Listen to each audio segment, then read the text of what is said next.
Hey guys, कैसे हैं आप लोग। तो मैं आज आर्टिकल के बारे में पढ़ रहा था। आर्टिकल मतलब अनुच्छेद। तो मैंने सोचा क्यों ना इस पे एक वीडियो बनाया जाए, और इससे क्या होगा, मैं अपने आप को भी अच्छे से समझा पाऊंगा। अगर मेरी बातों से आप भी कुछ समझ जाए तो बहुत ही अच्छी बात है। अगर नहीं समझे तो बाहर में जाइए। I don't care and don't mind.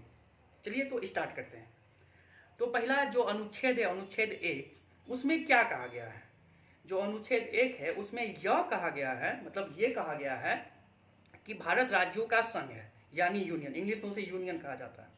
जो भारत का राज्य है वो भारत से कभी भी टूटकर अलग नहीं हो सकते हैं।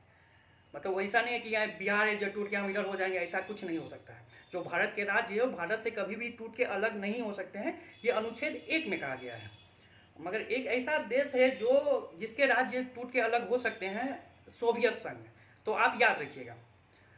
चलिए अब अनुच्छेद 2 के बारे में जानते हैं। अनुच्छेद 2 क्या कहता है। अनुच्छेद 2 यह कहता है जो सांसद होते हैं, संसद होते हैं हमारे, वो राष्ट्रपति को सूचना देकर किसी भी विदेशी राज्य को भारत में जोड़ सकते हैं।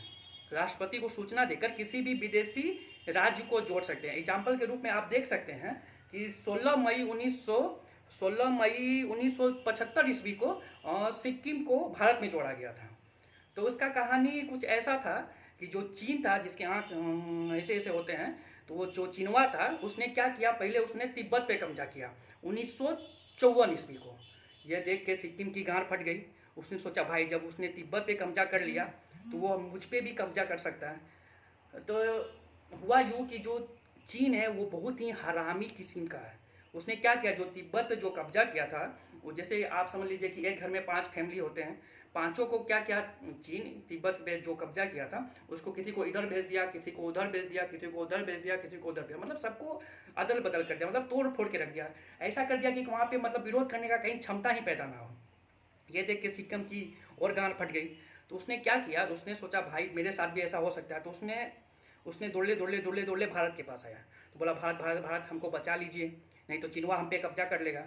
तो भारत बोला देखिए भाई आप टेंशन मत लीजिए, हम आपको जरूर बचाएंगे, हम आपका सहायता जरूर करेंगे, क्योंकि भारत का देश, भारत का मतलब दिल हमेशा से बहुत बड़ा रहा है। तो सिक्किम बोला कि आप तो चीन वाला हाल तो नहीं कर दीजिएगा कि जो तिब्बत के लोग को एक जगह इधर भेज दिया, एगो को उधर भेज दिया, एगो को उधर भेज दिया। तो भारत बोला देखिए भारत हमेशा से सभ्य रहा है, ना हम किसी के साथ गलत करते हैं, ना कभी गलत किए हैं।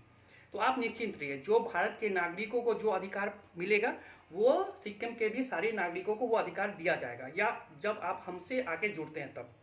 तो बोला ठीक है। तब भी सिक्किम को मतलब उस समय ट्रस्ट नहीं हुआ। तो वो बोला नहीं हम पे मतलब हमको घबराहट हो रही है। तब बोला ठीक है कोई बात नहीं। तो 35वां संविधान संशोधन 1974 ईस्वी द्वारा सिक्किम को सहराज बनाया गया, भारत का सहराज। फिर आपको 36वां संविधान संशोधन 1975 ईस्वी द्वारा भारत का 22वां राज्य सिक्किम को बनाया गया। ये अनुच्छेद 2 में है। तो इसको खत्म करते हैं। चलिए अब अनुच्छेद 3 के बारे में जानते हैं कि अनुच्छेद 3 क्या कहता है। जो संसद होते हैं, संसद राष्ट्रपति को सूचना देकर किसी भी जो राज्य है उसके नाम और सीमा को बदल सकते हैं।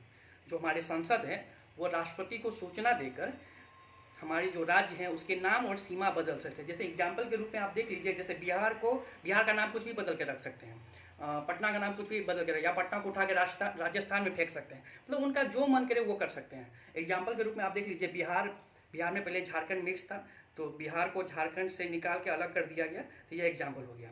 और एक चीज़ समझ लीजिए, जो हमारे राष्ट्रपति होते हैं ना, उनका वैल्यू जैसे नाराज फूफा आप ले लीजिए, ब्याह शादी में जो नाराज फूफा होते हैं बस उतना ही होता है। जैसे राष्ट्रपति को बस सूचना दे दिया जाता है कि हाँ फलना काम करने जा रहे हैं, आपको बस बता दिया गया, वो उसे रोक नहीं सकते हैं। मतलब अगर राष्ट्रपति साहब अगर रोकने की कोशिश करेंगे तो उन पर महाभियोग लगा दिया जाएगा। तो राष्ट्रपति का वैल्यू इतना ही है जितने शादी ब्याह में नाराज फूफा जी का होता है। तो सिंपल सी है। अब चलिए अनुच्छेद 4 के बारे में जानते हैं। अनुच्छेद 4 क्या कहता है। अनुच्छेद 4 यह कहता है जो अनुच्छेद 2 और अनुच्छेद 3 में जो संशोधन किया गया है उसे 368 से बाहर रखा गया है। तो इस संशोधन को राष्ट्रपति साहब रोक नहीं सकते हैं।